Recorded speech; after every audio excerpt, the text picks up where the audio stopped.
Dear students, welcome to Advanced Mathematics, 10th standard, 5th chapter. கொடுக்கப்பட்ட புள்ளிகளை இணைக்கும் நேர்கோட்டின் சாய்வை காண்க. 2 புள்ளி கொடுத்துருக்கு, சாய்வு கேட்டிருக்கு. ரூட் 5, மற்றும் ஆதிப்புள்ளி. ஆதிப்புள்ளினா 0 0. அப்போ 5√5, 0 0. சாய்வுக்கு formula y2 minus y1 by x2 minus x1. 0 minus √5, 0 minus 5. Minus minus cancel ஆயிடுச்சு. அப்படியே பாருங்கள்,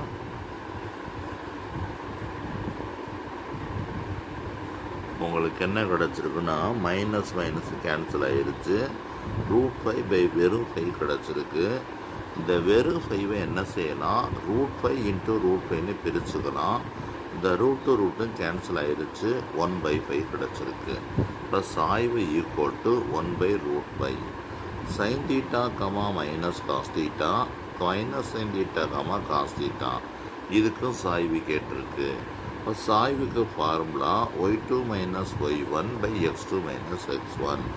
அப்போ y2 மைனஸ் காஸ் θ, இந்த மைனஸ் இருக்குது, அதனால் மைனஸ் காஸ் θன்னு போட்டிருக்கேன்.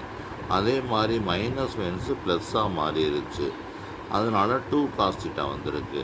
கீழே x2 மைனஸ் x1னா மைனஸ் sin θ, மைனஸ் sin θ. அது இந்த இருக்குது, minus sin θ, minus sin θ, minus 2 sin θ வந்துடும்.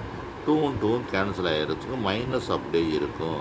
காஸ் θ பை sin θ வந்து காட் θன்னு கிடச்சிரும். இதே மாதிரி நீங்கள் இந்த கணக்கை வீட்டில் செஞ்சு பாருங்கள். கொடுக்கப்பட்ட சாய்வை காணுன்னு கேட்டிருக்கு. இது ஈஸியாக போட்டுடலாம். கீழே வந்து -16, இந்த கணக்கு வந்து -16/0ன்னு வரும்.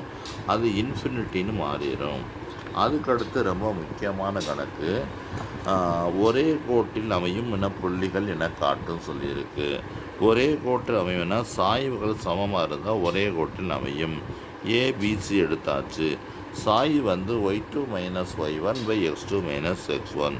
ஏபியின் சாய்வு 2 -2 +2 மாறிடுச்சு. 7 -3 +3 மாறிடுச்சு. 2 ப்ளஸ் பண்ணால் 6/10. 6/10 3/2 6, I2 10. பிசியின் சாய்வு 5 - 2, 12 - 7. 2 மைனஸ்னா 3/5. ஏபியின் சாய்வு ஈக்குவல் டு பிசியின் சாய்வு. இந்த மாதிரி சமமாக வந்தால் ஏபிசி என்பது ஒரே கூடமே அமைந்தவை.